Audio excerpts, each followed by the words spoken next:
Tell me, if you like the world, not the people. I like the essence of the world, but not the world itself. You like its organizations, its advertising factotums, its automobiles, its assembly line souls. It's bad. Well, it's silly. Let's remove it, huh? But it feeds me. It brings me cans of pork and beans.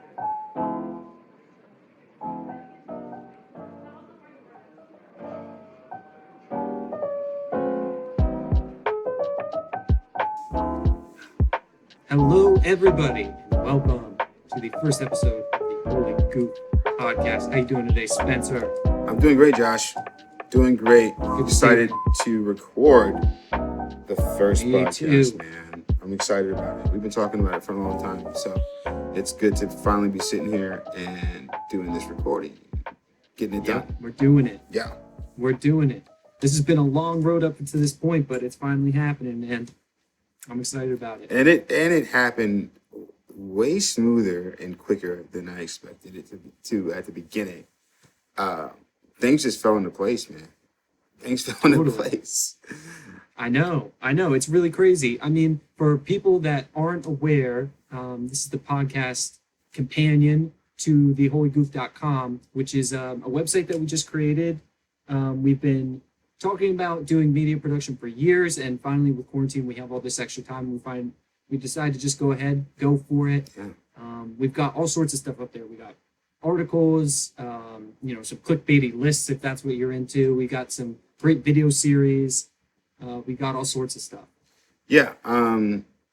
Honestly, we found a place to channel our creative energy. We've already been talking about doing something like this for a long time, but now during this COVID quarantine stuff, this was the time to do it. I mean, I think all my creative energy has been exhausted into the Holy Goof. I'm not sure about you, Josh, but it's... No, definitely. Maybe let's get into a little bit of, since it's our first episode, a little bit of what we have on the site, what people can check out. And also, maybe I should do a little teaser here. Definitely stay tuned. It's not going to be just me and Spencer sitting here talking the whole time. Later on, we have a great sponsored segment from our friend Brooke over at BLP Coaching. She's going to be sitting down with both of us and kind of walking us through some of our mental illness and kind of showing off what she does. And then after that, we have a fantastic interview with Vincent Graziano that the other two Holy Goof members, Zach and Brett, sat down, talked with him. He's been an EP on some great projects like, I don't know, Thor Ragnarok, you may have heard of it. Doom Patrol. He just was working behind the scenes, helping get together, what's it called? Like Hell I Won't, which is the Todd McFarlane documentary. I'm a huge fan of Todd McFarlane, Spawn, all that. So definitely stick around for the entire episode. We got a bunch of cool people to come in and help us build this site. Just like the group of guys that we have together, we're doing shit. I mean, I don't know how you feel about it, Josh, but I'm excited to be a part of this group of people. We all came together for one common goal, is just to produce awesome content. Yeah, and make a space where people that previously might have had a hard time getting their creative endeavors seen, a place where that can actually happen, where they can get seen. And a big part of that is the Mad Ones page we have on the site. Aside from the stuff we write, the articles and the videos we make and everything, we also have a section called the Mad Ones, which is dedicated to anyone who has some sort of artistic project. You can go on there, submit it to us, and we'll feature it on the page. For me, Josh, I just get tired of people, and I think it's so common now, and a lot of people have no choice but to do so because this is just the world we live in. But I just got tired of people wanting to be the exact same people. Everyone just wants to fit into a trend and follow everyone else. Or we're walking in the same direction. We're all standing in the same positions as we go through this life. And what I appreciate the most about people that I'm friends with, which is what the Mad Ones is about, is I appreciate the Mad Ones, the people who are mad to live, and we want to walk a different beaten path.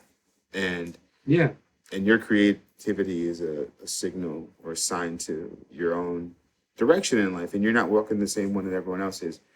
That's what we want to avoid. We never want to say a commonplace thing. That's what the whole site's about. In fact, call us on it if you see something that's too similar to a BuzzFeed article. But yeah, no, just really excited about what we have here, especially our videos. I think our videos are great. I mean, if you check out Brett Flicks, he's going to come out with so much more stuff for you guys. The Star Wars review was, when we first saw it, blown away by what he had Blown done. away. He has some hot takes on Phantom Menace, which is not easy to have hot takes on a 21-year-old movie or whatever it is. Yeah. That's been reviewed to hell, but Brett has a really unique review of it. I've watched tons of Star Wars reviews, and his when he first submitted it and the first time I actually got to watch it, I was like, oh my God, this is great. The production quality is really good. He just has such a unique take on everything and gets deep, but it's still accessible to like not the hugest Star Wars heads out there. If you don't know too much about Star Wars, don't feel alienated. I think if you've never watched, if you aren't even the biggest Star Wars fan, and you've seen that movie maybe once or twice, you probably want to go back and watch it again. Just to see all the things that he's talking about there. But just like a little speed around here, because we don't want to keep you guys too long for this, for a review of what we have on the website. But definitely make sure you check out our Spotify playlist. I know that we all put in a little bit of work there. Yeah. Oh, one featured thing on there is some David Sanborn, which is a review Zach covered in Record Reviews. He's got this private vinyl collection that's insane. He's got it all alphabetized. It's nuts. I mean, it's really, really sick. And he's a huge music lover. At one point, Spencer, myself, and Zach all lived together. And Zach would wake us up in the morning and grill us with Beatles facts. Oh, you yeah. know? So this guy is serious about his stuff, but he does a great review of David Sanborn's Up Front, which is an album I had never heard before. So I was really stoked to be introduced to David Sanborn. Incredible sax player. Eric Clapton's on the record. I mean, Zach will tell you all about it. Dude, also, there are songs on that album that I knew but didn't even know that they were about him. Yeah.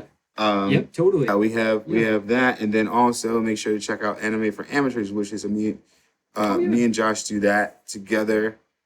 I know I'm enjoying so far just looking at the different artistic approaches to these animes. So that's a fun process for us. So make sure you check us out, Anime for Amateurs on YouTube and theholygoof.com.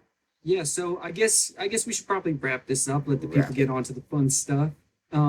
But yeah, this is a little bit of an introduction episode. So in the future, we're gonna have a little more conversational stuff going on, a little more current events. Right now, we gotta do a little promo, guys. I mean, the first episode is gonna be a little bit more promotion than anything, but know that the future ones are gonna be more conversational once you guys know what we're all about. Yeah, totally. So stick around. We have a great segment coming up with Brooke from BLP Coaching, who is a sponsor of ours. She's fantastic, really down to earth. And if you're having a hard time kind of being grounded in your own reality, if you're having a hard time with some behavioral stuff in your own life, if you just need somebody to talk to, BLP Coaching is the way to go. Brooke's amazing. And coming up, you'll see she sits with us and helps us kind of talk through some of our problems. She helps me address some of my sleeping issues. So stick around for that. And then, of course, after that, we have Vincent or Chenzi Graziano, who has worked on some really cool projects, and he's got some great exclusive behind-the-scenes info on Thor Ragnarok, on Doom Patrol, on the Todd McFarlane documentary. It's a one-stop interview if you want behind-the-scenes info on DC and Marvel from the same guy. And just a really cool look at what it's like behind the scenes working on some of those projects. And Zach and Brett did a great job with that. So definitely stick around. Yeah. Check that out. This is the intro, but then we have interviews. Look at that. It's like a professional setup. We give you a little taste of what we're about, and then we give you more content. We just keep coming out with content. Yeah, it's like we thought this through. It's like we did, but it's not. We didn't think anything through. It just came to us. Anyway, thank you guys for stopping by. Enjoy the next couple interviews that we have coming up for you. Of course, keep checking out theholygoof.com for more articles and content. We're going to keep it coming. We're not going anywhere. Yep. All right, guys. We'll see you in a bit. All right. All right. Well, Spence, you wanna start us off? Yeah, sure. We are here with the gorgeous Brooke Penny of BLP Coaching, wonderful friend of ours from back in college. So thankful to have her be a part of the Holy Goof experience, and just to learn more about what she's doing with BLP Coaching, and that is what blpcoaching.com, right, Brooke? That's right. Right. So we're just here to talk to her a little bit about what she's doing and just learn more about Brooke and therapy in general. It's a really important thing, especially during this time, to learn and understand more about how important mental health is. And we want to talk to her about her thoughts on that. So welcome, Brooke. Thank you. I'm happy to be here. And happy to have you. So my first question to you, Brooke, was how did you get started with this? When did you decide that you wanted to help people's brains? So I have been in the mental health field for over 10 years. I work, my day job, if you will, is working with children and adolescents that have behavioral health and mental health issues. I have worked with families and individuals for so long that I've kind of just naturally fallen into this helper role. It just sort of seems to be the way that my mind sees the world. Now, Brooke, I want to ask you a question. Because we're throwing this term around a lot, but there is a distinction between therapy/counseling and coaching. Is that correct? So I'm in Pennsylvania. Listeners and other people might be in other places, but particularly in our state, counseling is an actual licensure that you have to acquire, right? And that's something that's very, very particular. It's typically what you would go, if you have health insurance, you would go to get counseling. It's an effective way to talk about your problems, gain some clarity, and they use what is most commonly referred to as cognitive behavioral therapy. Now, therapy is a more loose term that kind of is an umbrella for any and all work that you're doing to improve your quality of life, right? So you could have physical therapy, you could have speech therapy, you could have mental health therapy, you could have, Lord knows there's sex therapy out there. There's all kinds of stuff. So that's a little bit more of a broad term. And then coaching kind of falls under that umbrella as a particular forward-focused modality that really doesn't dive into your, let's say, your childhood fears and maybe your parent-child dynamics of yesteryear, but really looks at what's your relationship like with the people in your life today? How can we make it better? How can we offer things to improve your life now? What happened in the past is in the past, and those things do indeed shape us. But really what matters is it going to make your life better today, tomorrow, next week? But oftentimes, a lot of the actions that we take in our everyday lives, our behaviors, they really mess with our emotions, right? So I'm sure, Spencer, you probably, I'm going to guess, go long periods of time without eating because you're working really intensely, right? That's something a lot of us do. We get in the flow state, which is an excellent thing. Flow state's like that magic space where you could just work for hours because you're invigorated, you love what you're doing, it's challenging. So the key is equally challenging as it is rewarding. That's what a good flow state feels like. Yeah. But we then neglect our physical needs, and you feel like you have a hangover at 5 o'clock in the afternoon. Why are you calling me out right now? I feel exposed. That's crazy that you brought that up because that's one of the major challenges of my job. And just balance is I do go days sometimes without eating until like 9. Yeah, that's not good for your body, man. No. I don't feel the need to stop what I'm doing and make a tuna fish sandwich sometimes. Right. Well, that's called self. That's it. So that's another thing that we have been really trapped in this self-care market, this sort of like commoditized version of self-care where you have to like put on a face mask and like join this class and, like get your nails. Sorry, that's really condescending. There's nothing done in face masks. But yeah, now you're calling me out. Right.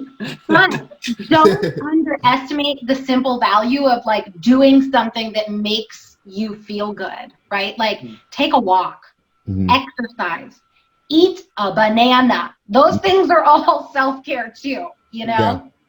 I'm going to call you both out, right? Here's one a lot of us struggle with. Go to sleep at the same time every night. Not gonna Yeah, happen. guilty. Yeah, that's actually a great segue because part of what we were hoping to do today was kind of maybe show off your superpowers a little bit with people. Yes. She already got me just now. Yeah.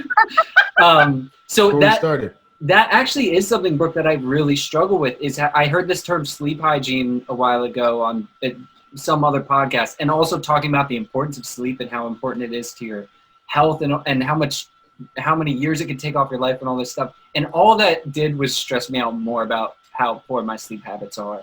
So how would you work with somebody like me? Yeah. Well, first of all, let me just tell you, you would be baffled if I were to show you just how many people suffer from daytime tiredness.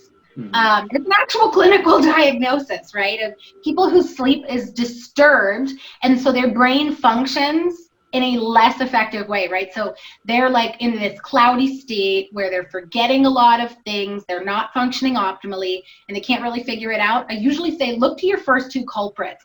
Are you getting any exercise, and what's your sleep schedule like? So, rule number one, go to sleep and wake up at the same time every day. And if that's difficult for you, there's things that you can put into place. So we're going to pretend, Josh, like I don't know you, and you are coming to me, and this is the first time. And so I'm going to ask you quite a few questions about your existing sleep hygiene, right? And then I'm going to show you how to create a customized plan. Now, in my sessions, you have two options. You can meet with me once, purchase the plan separately, and then check in with me whenever you want. Or you could have me coach you every week or twice a week for some people to check in on your progress and give you feedback and action steps to maximize the impact of the programming. But no matter what, the program that I design for you will be completely individualized based on the information you provide. I don't want to fix Josh's sleeping patterns too much because he works really well at 3 o'clock in the morning. You'll wake up and a whole video's edited. You bring up a really good point, is that a lot of our negative behaviors, we keep doing them because we're getting something out of it. Right. We don't just do things for no reason. Every behavior we have has some sort of reward function to it. Right, so, of course. Yeah. If you're struggling with sleep, Josh, I would ask you, tell me a little bit about what your day looks like starting around sundown. Sundown for me is kind of midday, honestly, as crazy as that sounds. That's kind of so where I have... You're eating in the evening. Yes. Right. So rule number one, going to tell you a little secret. Your gut is your second brain, right? If you eat, your brain's going to stay up digesting that. It's got work to do. You can't just let it sit there, right? So if you eat at night before you go to bed, it's going to disrupt your sleep a little bit. So rule number one, cut out the eating after, let's say, 8 to 9 p.m. All right, let's see. When you have, let's call it insomnia, right? You want to be sleeping, you're laying there, your eyes are wide open. What does that typically look like for you right now? Are you awake for several more hours? Yeah. Or can you go back to sleep? Okay. I have to give myself a couple hours, at least an hour, but like after I lay down before I know I'm going to be asleep. Okay. So I'm going to right now do you a little demo that and I will usually do these together with clients in session because it's incredibly important that you get a chance to practice this. So this is something that I've learned from working with kids in the environment that I have done. I just want to clarify, most counselors are not going to sit there with you and work with you through an exercise, right? They're going to give it to you as homework, tell you to look it up. Here's the thing.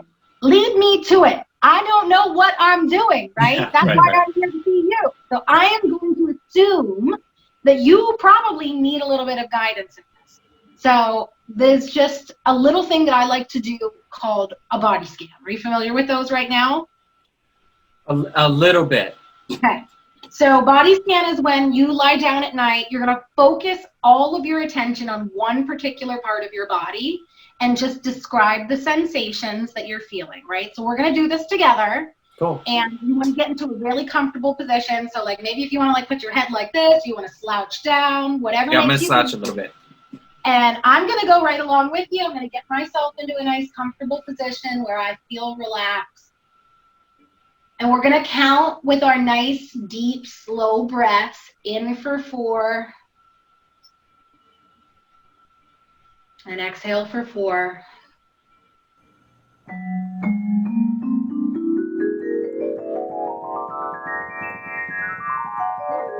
going to ask you to gently come back to the reality and around you right now. Bring your attention back to the room. Woo!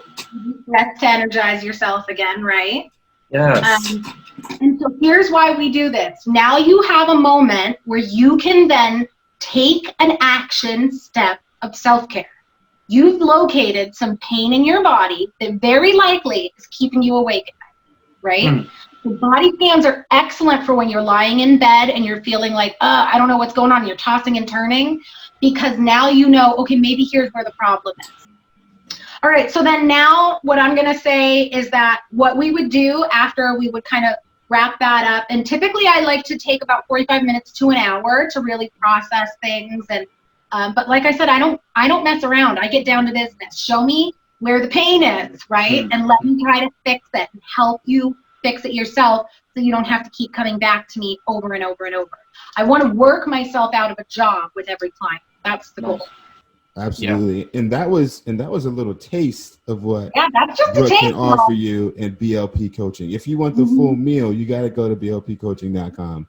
That's right. And check her out, because obviously what you just listened to, what you just seen, amazing stuff. Amazing stuff. I do behavior change, life coaching, and then also parent coaching for parents that have little ones that are giving them a run for their money right now during all of this special time inside, right? Yes. So parents are pulling out their hair a lot. I also help them navigate that stress and kind of find ways to enjoy time with their child, because right now probably a lot of that time is spent arguing and really trying to get their kids back ready for school, and it's going to be tough on a lot of people and families right now. So we kind of have to try some new strategies. It's a stressful time and a very important time to work on your mental health. Yeah. We are just so thrilled that you had this COVID baby right alongside that we had ours, and they can grow up together. They're like cousins. That's we right. Can raise them together. Speaking of how related they are, if you go to blpcoaching.com, which obviously we recommend, go get yourself some help from Brooke. Use the code Holy Goof 25, I believe. That's Holy Goof 25. And that's 25% off. Thank you. I'm getting better at the transitions. 25% off. That is Holy Goof 25. Yep. That's right. blpcoaching.com. Individual session or a package. That's great. Please say that again. I want people to really understand that, what they can get. Yeah.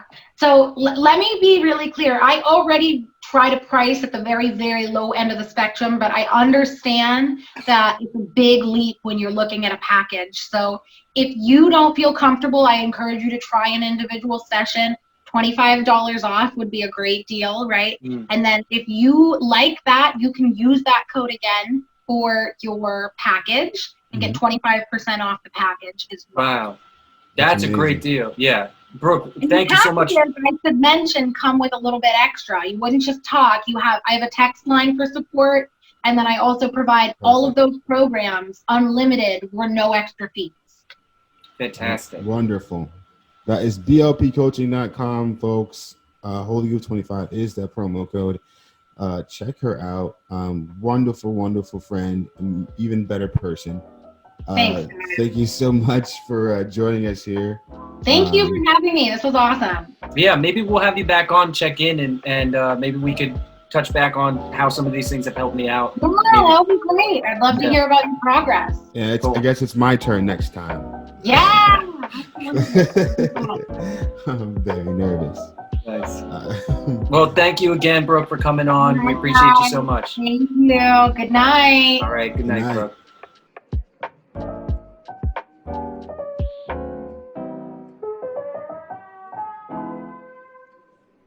Hey guys, welcome to the interview section of our podcast. This is a special little section here where we just like to talk with some friends and have some guests and just discuss some things that we enjoy, things we find interesting. So thank you for joining us. I'm Brett Neithamer, and my co-host over here is Zach Helbling.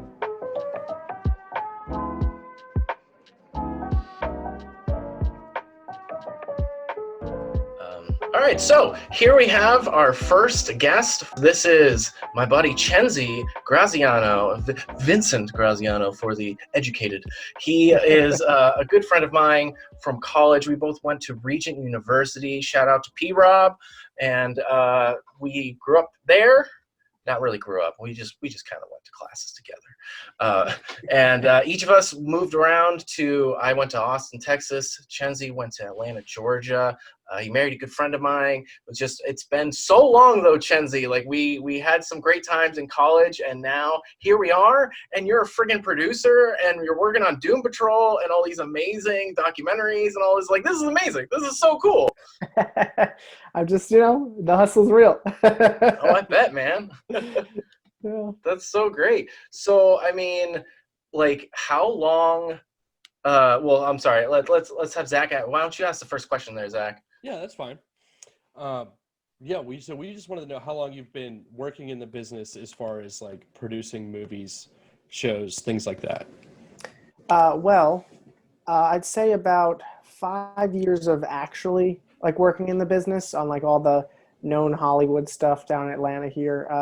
But if I was going to backtrack 3 more years while I was in college, there was a couple of reality shows and commercials and things that I worked on that I was technically paid for. So, but I mean, the 5 years of all the cool stuff on my IMDb. So, right, that's what you want to focus on. We don't kind of want to forget about the other stuff. I mean, I like the short films I did and stuff, but so about 5 years really in the business. What reality shows were you working on? There was this one that was like a Christmas decorating show in Hampton Roads area. I don't even know what it was called. It was That's amazing. That sounds Christmas decorating show. That's fantastic. So, Chenzi, why don't you describe just what it is you do? What is an executive producer? I know there are a lot of folks out there that maybe don't fully understand what that role is on a film. So my day job is assisting producers, directors, and cast members, like directly assisting them. And basically that is a lot of different things. That could be anything from getting coffee to planning and organizing large events like wrap parties or presentations.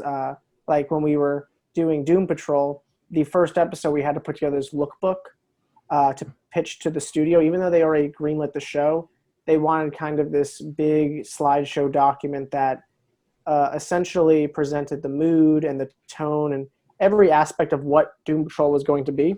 Okay. For the studio. Now that we had the production designers on, the cast members, cast, and just more of the fine tuning things all in motion. Mm-hmm.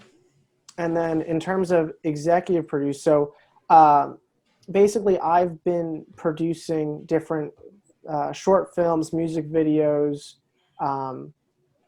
and commercials for the last few years while doing my day job, because it's not just enough to work 60 hours a week in the film industry.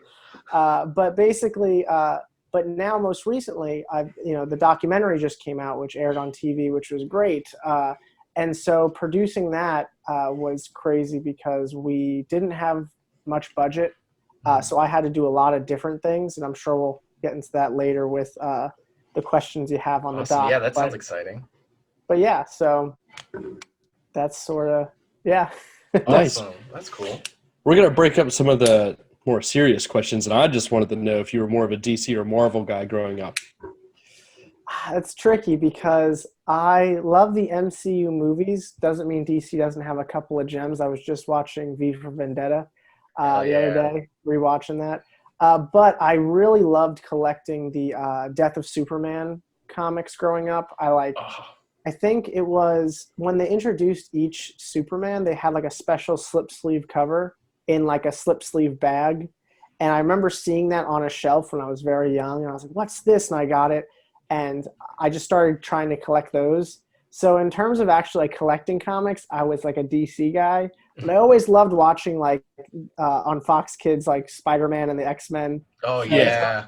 it's kind of, it's tricky. I don't know if I could put one above the other, you know, it's kind of, they both, you know, they both played an active role here. Yeah, for sure. Yeah, I mean, like I grew up with we had the Justice League cartoon and stuff like that. It was so good.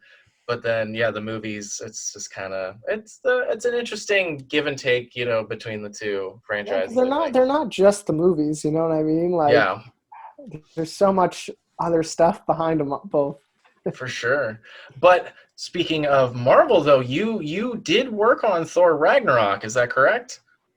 So yes, I did, and that was a really cool experience. I had the chance to essentially they shot the whole movie in Australia, and then right around the time for the reshoots, they were filming Avengers: Infinity War and Endgame in town back to back, and so Chris Hemsworth had to be in town for that, and they essentially shipped over some of the sets, and for 3 weeks they did these reshoots.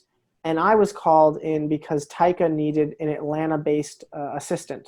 He had his assistant that was like on the show with him in Australia and in LA in post. But when he got to Atlanta, they wanted an additional person that was familiar with the town.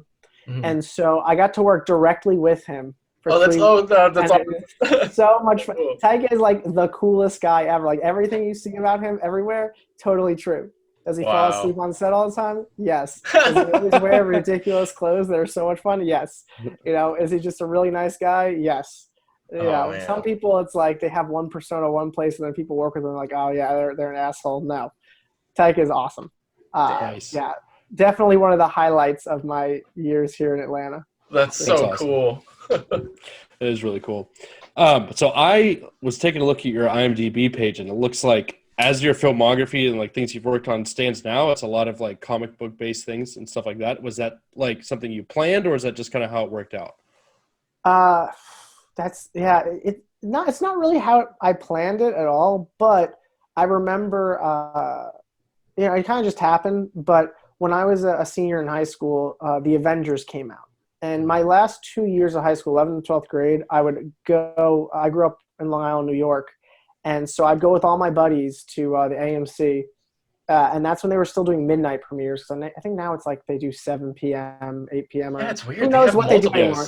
Because movie theaters, what's a movie theater? Someone's going to listen to this 10 years from now. In like, 80 years since I've been to a theater. Back in my day, we had movie theaters. No, but basically I remember coming out of Avengers, and I had gotten off of my catering job, and I went to go see it with my buddies. They were holding a place for me in line.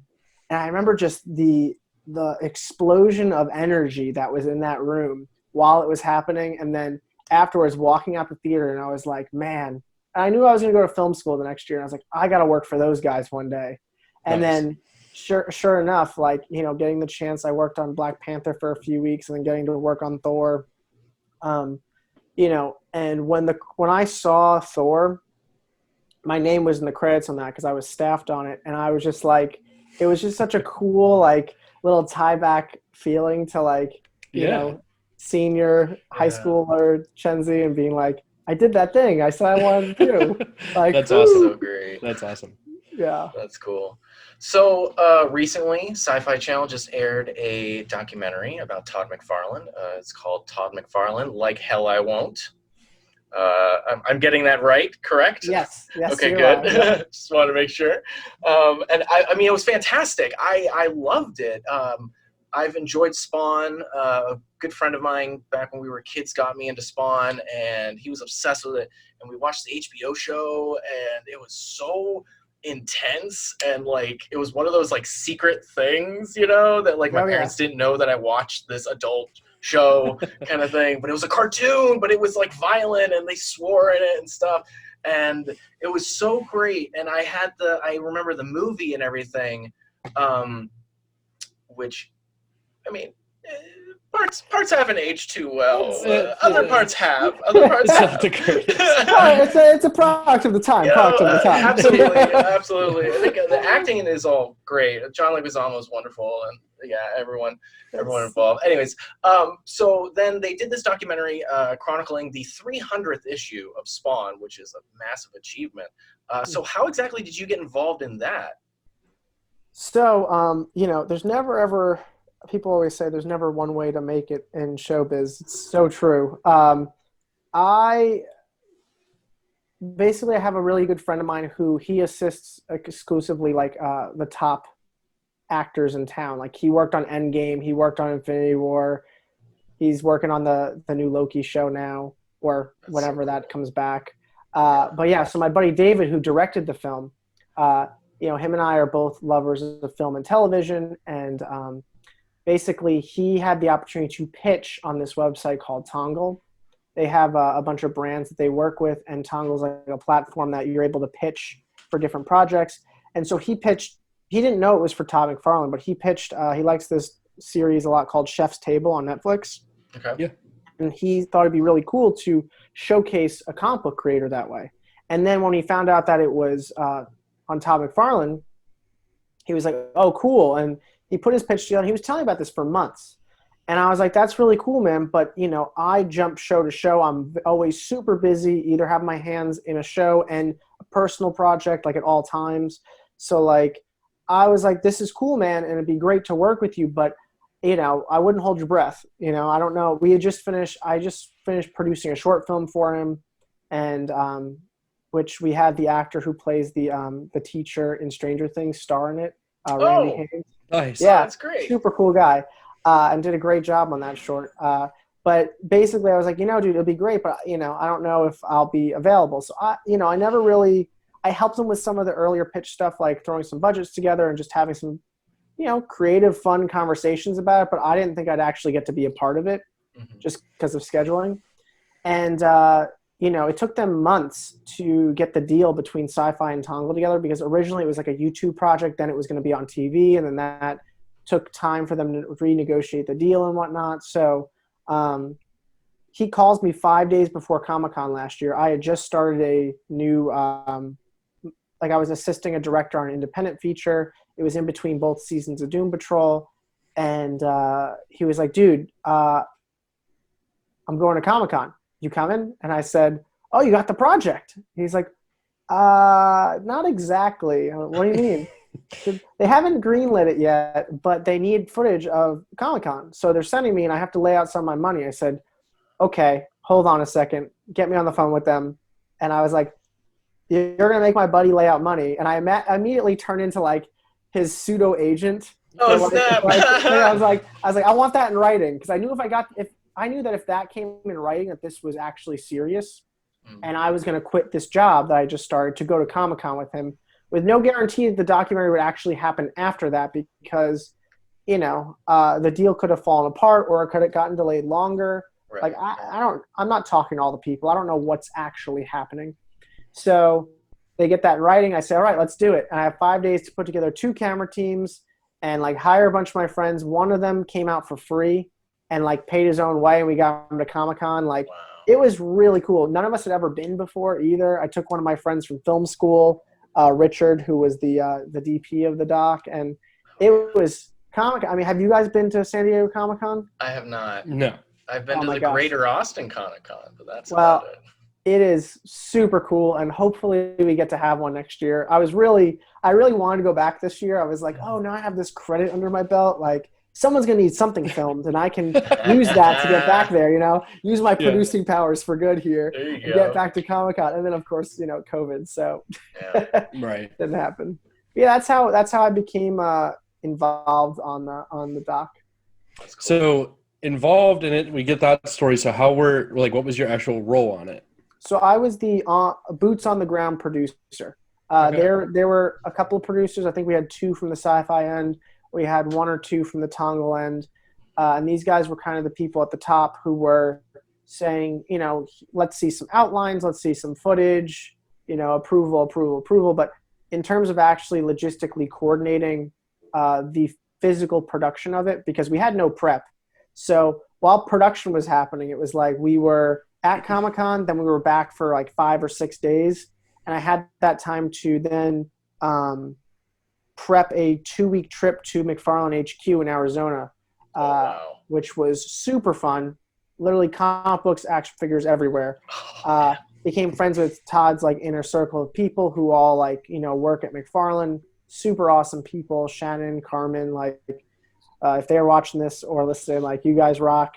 You know, and it was that's basically my role was logistically coordinating and hiring crew members and getting it all filmed. Even though we didn't know what we were really filming because we had no time to prep, it was kind of like we were finding it as we were going. And of course, like, you know, I'm a very creative person, but when I was running a million miles an hour, it's like David and I both work creatively well together, but I was really like, David, like, you like trust your creative gut and like, you know, you got this. And sometimes he would try to like bounce ideas off me and I'd be so like exhausted. I'd be like, dude, like, you're the director. I'm free for this. I can't handle anything else in my brain right now. Just do it yourself. Which, you know, but again, it's like we talk about all the time. If we were going to do it again, like I would 100% like hire myself an assistant, hire him an assistant so that I could be more creatively involved because I love being part of the creative process. But, you know, and there was a time or two that I like suggested something that really came into play, like the interview we had with Shannon, who is Todd's right hand. You know, I got to know her throughout Comic-Con and through being at McFarlane HQ. And toward the end of the trip, I said, David, we should interview her. And he went, what do you mean? She's not one of the artists. And I said, no, but she is like with Todd day in, day out. Like, we might get something good there. And then sure enough, the whole Spawn 300, like I think it's the 4th or 5th segment, she like narrates the whole thing about working for McFarlane and how it's like a family and everything. And like we wouldn't have had that if you know, if we didn't get that interview. So it really came back into play later, and I was really happy that I had that input. And I wish I had more creative input, but almost everything you see there, that's like all David's brain, just like. Nice. That's so great. So then, I mean, who else were you on set with? Did you ever meet Todd, or did you ever meet Kirkman or Liefeld, or? So we inherited some footage, and what I mean by that is because the deal was in limbo for a little bit, for a few months, some of the producers on the Sci-Fi End actually recorded some interviews, 60 gigabytes worth, and we didn't even have time to review it. So the Kirkman interview was one, the Larry Fitzgerald interview, those two we inherited and used. Everything else, though, I believe we shot. So I got to meet Todd. I got to meet his wife. I got to meet, who else is in there? Jim Lee. I was there for that at DCHQ. Oh, wow. Nice, wow. DCHQ was awesome. Mark Silvestri, really cool guy. Mark Bernardin, awesome guy. If I'm forgetting anyone else that we interviewed, they're awesome too. I'm not just forgetting. Rob Liefeld, we didn't get a chance to interview him. For some reason, he didn't want to be a part of the documentary. I don't really know why, but I also know that he is he's a fighter of a guy. So if he didn't want to, he probably had a very good reason. All right, that's cool. But yeah, so. Nice. That's awesome. Well, so you told us that it's in limbo for a little bit and all that. So how long was the whole production then? Like, how long did it take from the time you guys went to Comic-Con till it finally, was released? So April 2019, David pitches the doc. Okay. July 20th or 25th, whatever, in that like third week of July, the doc kind of half gets approved to go film at Comic-Con. All right. Then a few days after we get back, we didn't get back. It's like, here's the green light. There's a few days went by, and we had to kind of like work without the guarantee of knowing it was going to happen because it's like every day is precious. Yeah. We get the green light and we go. So then we're 2 weeks in Arizona last August. We come back for 6 days and we prep and plan another 6-day trip, but to LA. And they wouldn't let us handle the scheduling of the interviews. So we had to wait for Sci-Fi to set them up.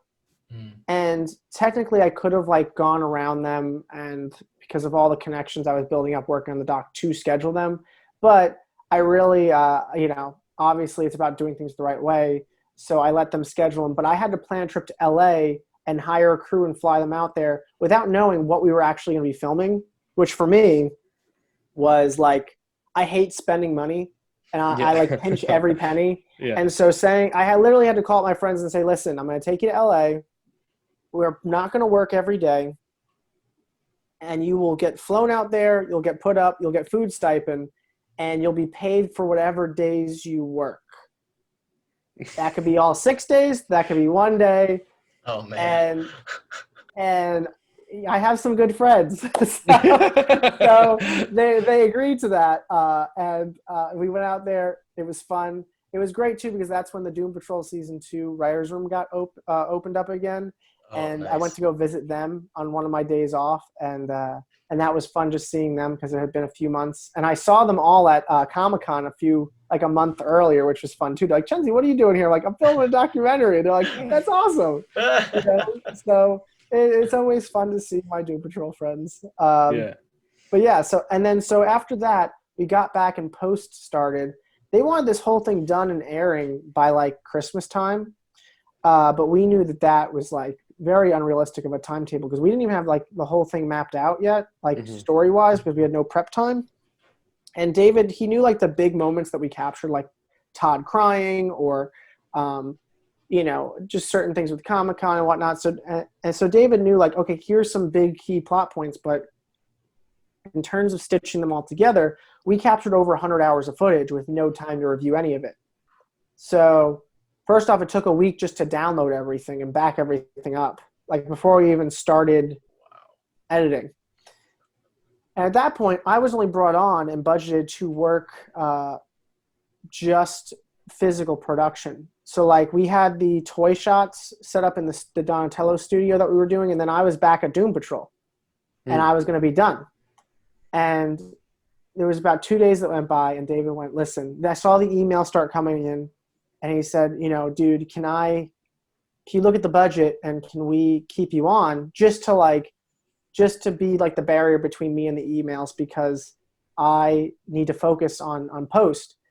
And, I started seeing some of the things that were coming out of post, and I was like, this is going to be really good. And I know it will suffer if David has to play the politics game of talking with the producing end. Not that he's not capable of it, but it's just too many things all at once on a crunch timetable, you know? Yeah. So I talked to my boss at Doom Patrol, and he's like, listen, as long as it doesn't get in the way of Doom Patrol, you can do that. And I said, great. So I was back on the project, and we submitted several cuts, and then I had to then give propose a extended budget and timeline, because we just weren't going to make, with what we were doing, we were not going to make the timeline that they initially wanted. And so, it went back and forth for a little bit, but then eventually they gave it to us. And by Christmas, literally I mailed the hard drive to Tongle right before Christmas. And then we got our last payment. And then 6 months after that, Tongle and Sci-Fi did whatever they had to do, and it aired a few weeks ago. So for about 6 months, we were in the grundle of it, just go, go, go. And then for 6 months, we were just we didn't know what was really going on with it. That's crazy. And then, of course, I was still working on Doom Patrol. David, was working on stuff. So we just kind of went back to the grind, and excited for when it was going to come out and to see how it was going to turn out. And for the most part, I'd say 95% of it, it's the same doc that we turned in, which is great, aside from some music they changed and a couple of stock photos here and there for legal reasons. Okay. But if you were to close your eyes and listen to the story of the doc, it is definitely the story the director put out there. So just for time's sake, we can move on to some Doom Patrol questions that we have. Yeah. Okay, so my first question there, based on Doom Patrol, is what is your main role on Doom Patrol? I know you guys just wrapped up the second season, so what has your role there been? So I assist the line producer, who's also the co-executive producer, and essentially he makes sure that everything is moving and grooving all the time. and making sure that he is the open line of communication with our production exec and the showrunner. So the three of them kind of come together and make the show possible. Because the writers write some pretty crazy things. If you ever see an episode of Doom Patrol, Oh my gosh. Yeah, so It gets wild. It gets so wild. Oh, man.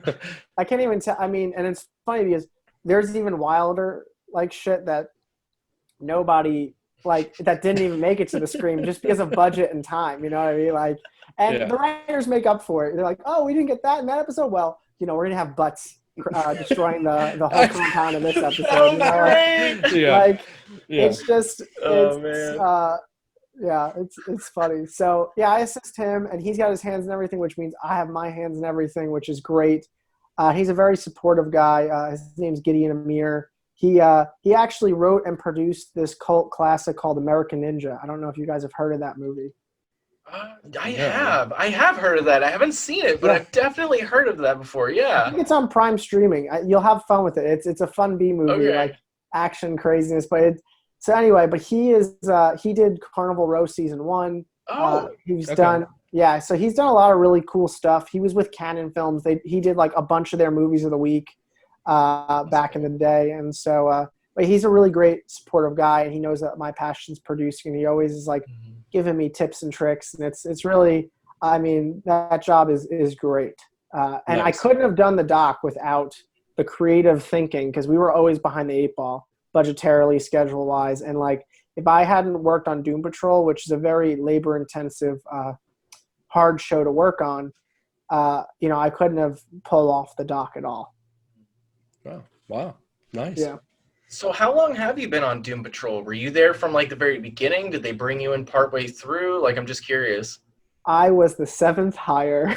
Wow! I have been there since the get-go.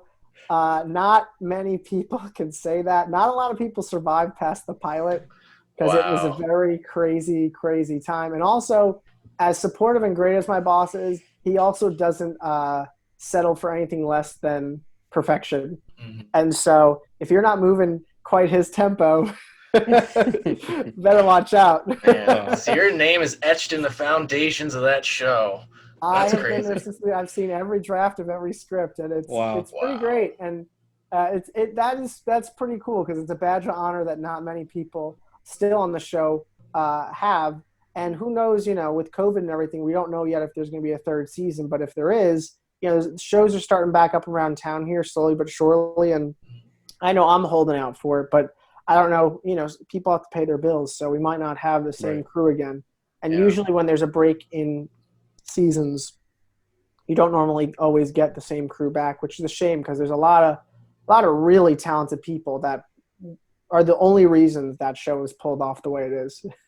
Yeah. Wow. And that's like, it's impressive because that show has a very, very unique voice that is exclusively Doom Patrol. And I don't know how they balance that tone. It's crazy. The absurd and the heart is like. Yeah. So can you describe for us a typical day, like your typical day working on Doom Patrol? Excuse me. Well, I probably roll over, check my phone, and there's like a zillion emails. And then I'm like, okay. And I get to work probably around 9. And I just, I usually have my coffee on the way in. And then I'll start making my list of all the emails and the things I got to talk to my boss about. He'll come in. He always starts his morning with a swim. So he'll come in like his flip-flops. And then he says, I'm going into my changing room. He goes into his office. He'll get changed.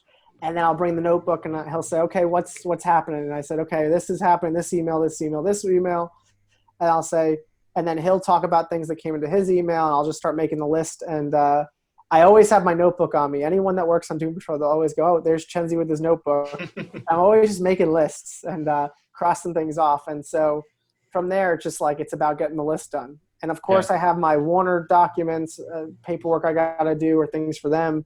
I'll have the stuff for my boss. I'll have other things. And it's kind of different every day. But the one thing that happens every day is there's always a list. And I keep all the notebooks, too, because – I use them for reference. Actually,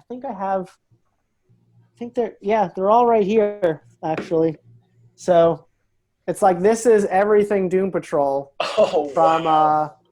from season 1 to now. And there's another notebook upstairs that is currently in use because, you know, I have a couple things going on now, even in COVID. But there's some Doom Patrol pages in the front of that book. Wow. That's But crazy. yeah. So this show has an absolutely stacked cast. You got Timothy Dalton. You got Brendan Fraser.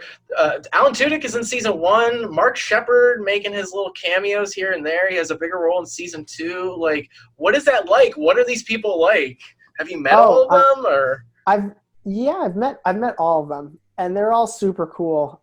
You know, I've hit it off really well with the Beard Hunter and Flex Montello. Yes. All those guys are Nice. great. We did Secret Santa on season 1. April Bowlby got me, and she got me a what's the musical artist? She kept telling me that I looked like Josh Groban. And it's funny because I found out later she dated him at some years ago, and she gave me a Josh Groban Christmas record. And Nice. It was like the funniest gift. She wasn't even on set that day either. She had one of the PAs give it to me, and I was laughing so hard. And then, great. of course, there's our super performers. You know, the guy in the robot costume, Riley, and the guy in the Negative Man costume, Matt Zook. And then, of course, Diane. And Brendan's there every once in a while. Matt Bomer is, like, there 4 or 5 days a season, and that's it. We get all his stuff done. Okay. But, I mean, the whole cast is great. The whole crew is great. The writers team, the showrunners office. I mean, everybody is just so pleasant. And, you know, Alan, when he was here for season 1, was really good. I got a chance to actually talk to him during the finale. It was funny because there was like a group of us, and he was kind of down for half the day, and I was just hanging out on set because I had to get a bunch of stuff signed for WB, and something came up about Firefly, and I'm a huge Firefly fan. I mean, that was the first time I saw Alan Tudyk and was on that show. And spoilers if you've seen this, or if you haven't seen it, or you're watching it now for some reason all these years later, which you totally should do. But in the movie, there's a scene, and you know what I'm talking about, and it's horrible. It's the worst thing ever. So bad. It still hurts me. I saw that show like 10 years ago. It still hurts. But basically, one of the PAs that was there talking with him too had brought up Firefly, and I played coy like I had never heard of it before. And Alan Tudyk started talking about it, and I was like, wow, you know, that's funny because that feels like it'd be like a leaf on the wind. And this is like, he was talking about like for 5 or 10 minutes, and he gives me this look of like, oh, you have seen the show. And I was like, yep, I love that show. Yeah, because you never want to like fanboy around these people because it's like, it's exhausting for them. You know, there's like an etiquette, especially like work. Like they're at a convention, it's one thing, they're prepared for it, they're ready for it, but like you don't want to be that guy that's like drooling all over them being in a thing.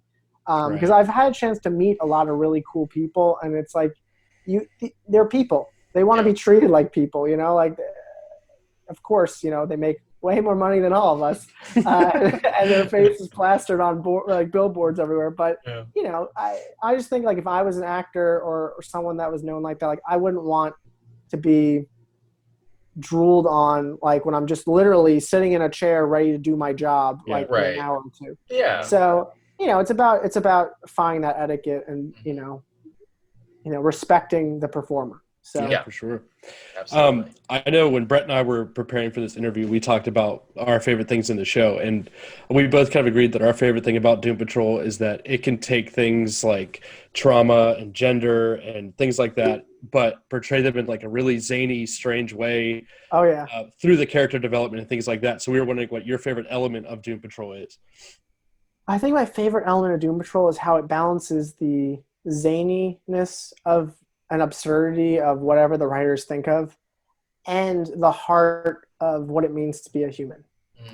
And I don't know of any other show, and I'm sure there are other shows that do it, but none that come to mind the way that this does this. And I think that that's what makes Doom Patrol special and unique. And I think that's I think why the crew, everyone that works on the show loves working on the show.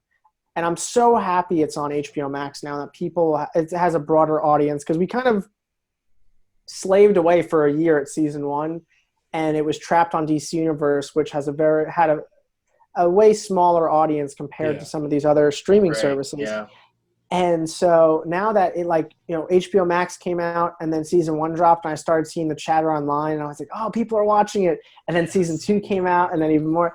And it was just like snowballing. And so, again, I have my fingers crossed for season 3. I'm eagerly awaiting DC fandom to see what is said about Doom Patrol, because I know something will be said there. I hope so. I mean, season 2 was insane. It ended on the craziest cliffhanger, and I'm just like, I'm like, oh, I need it. I need season 3.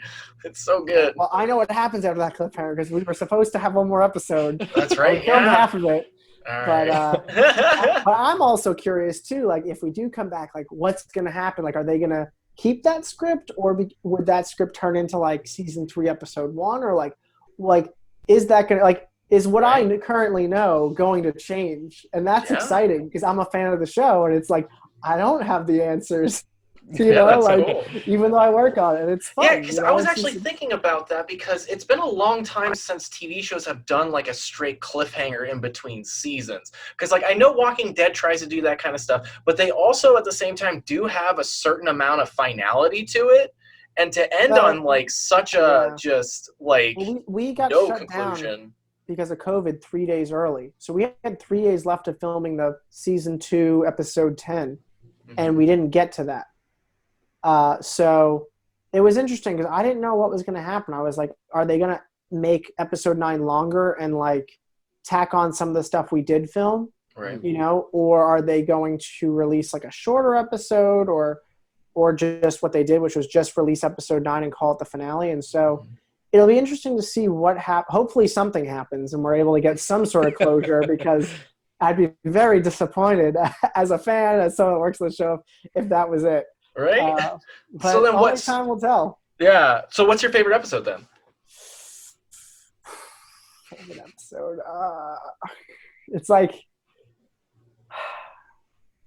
I mean, that pilot was so special. The guy who directed that, Glenn Winter, he's phenomenal. He does. I mean, all the directors who try to tackle this show are phenomenal, but Glenn, he does a lot of the pilots for the Berlanti shows. He's a really talented dude, and the pilot, we had more time to prep, and it just, I mean, I did so many crazy things on that pilot, and to help, behind closed doors, I was, super passionate about it, and probably aiding in ways that I probably shouldn't have, but I'm not, a part of any union, so it doesn't really matter, or that maybe other assistants wouldn't have done.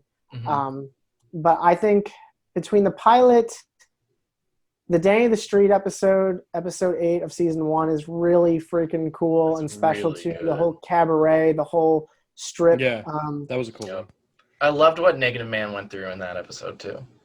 Oh yeah, I mean that whole thing, the song, that was heartbreaking. There was so many rehearsal things happening on the other side of the office. That song, what is it?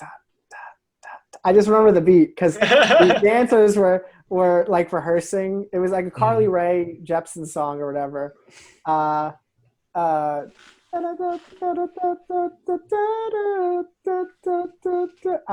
gonna sing anymore. It's man, we were so close.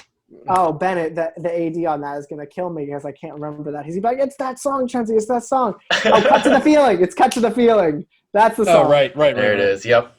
Thanks, Bennett.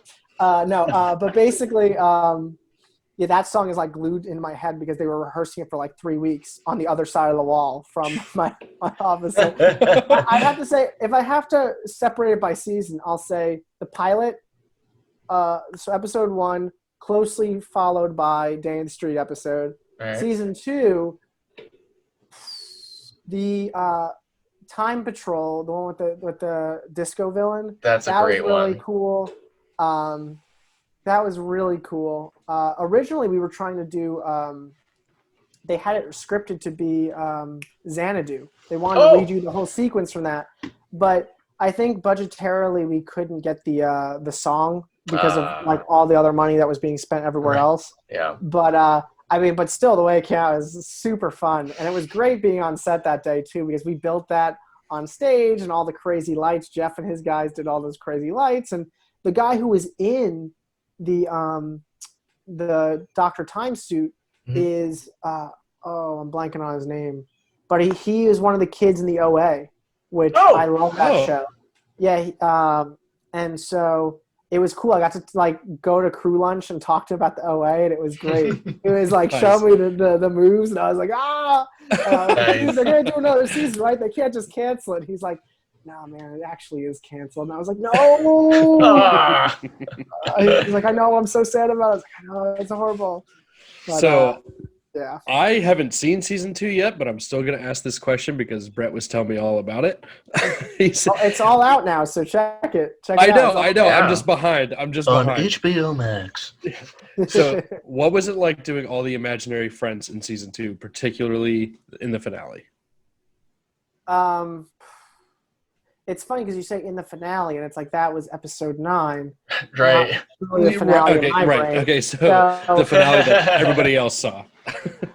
Well, it's like whenever there's a man, it's usually just like it's a stick with a tennis ball, or it's it's just something that VFX supervisor or coordinator will go, yeah, this is the thing, and it's like a piece of cardboard or whatever.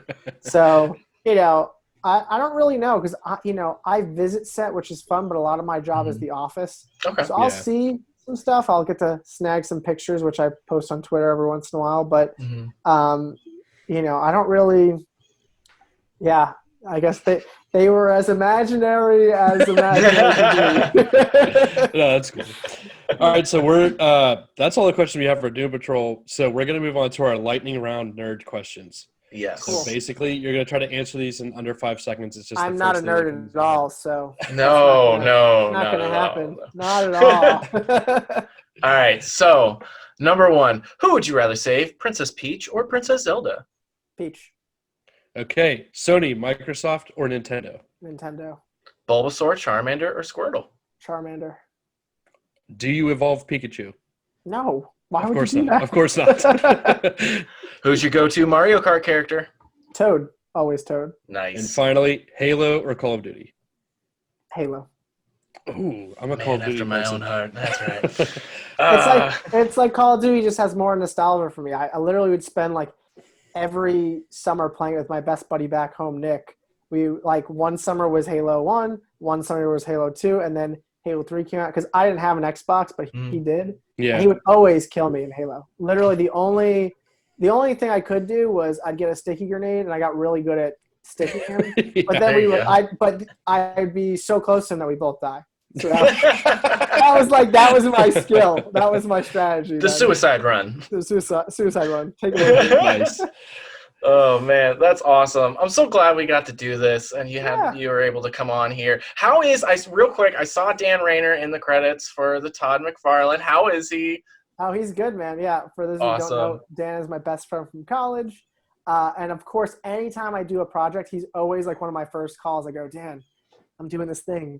You want to come out? He's like, what's the rate? And I go, this is the rate. He goes, yeah, I'll do it. He's like, it's only for you. Don't go sharing that. I got to take him out to LA. I got to take my friend Briggs. You remember Briggs? Oh yeah. I took him to Arizona. I'm trying to think, is there anybody else? Did you know Richard Sanborn or no? That was kind of. I did. Well, I knew of him before, and then he's yeah. So but yeah, so I got to take him out. He was DP, and then he edited half of it, and then he had to go to a different show, and we brought in this other guy, Adam, to help edit. I'm trying to think if there's anybody else you would know that worked on it. I think that's it. But yeah, it was really fun getting to take Dan to LA and just hang out on the off days and stuff. And yeah, that was half the fun, was traveling and hiring my friends to do the things we did in film school, but for real. So that's nice. So cool. Yeah, I'm that's glad awesome. He's doing well. You tell him I said hi. Yeah, I will. Yeah. Awesome. Well, hey, man, I'm so glad that you decided to come up on here and that you let us annoy you with these questions. Oh, and not annoying at all. I really appreciate it. It's been so wonderful seeing your face again. So just to recap for everybody, this is Vincent Cenzi Graziano. He is executive producer extraordinaire. Check out Todd McFarlane, Like Hell I Won't. That's on the Sci-Fi Channel, correct? Yes, and it's on YouTube for free, so you can Oh, actually oh, check it out. there you go. So check out the link in the bio. There it is. There you it is. And also Doom Patrol, which is on HBO Max both seasons. It's a wonderful show. I would highly recommend it. So Chenzi, again, just thank you. I'm going to say thank you a bazillion times. So Thank you for having me, guys. Oh, it's been great, man. It's been a great meeting you. I really do appreciate you answering our questions. This was so much fun. Absolutely. All right. Awesome. I'm gonna hit That was so cool. I'm so happy that Chenzi was able to come here and talk to us today. I had a lot of fun. I don't know about you, Zach. Oh my gosh, no, that was great. Full of great stories, cool little insights into shows that we both like. So no, that was a ton of fun. Yeah, it's so neat. It's just really cool learning about these little tidbits and stuff. Like, yeah, that's really It's cool. awesome. I wasn't sure if he was going to tell us anything like that, and I'm glad he did because it was very entertaining. Yeah, it was a lot of fun. All right, guys. Well, thanks for listening. I'm Zach. I'm Brett. And we'll catch you next time.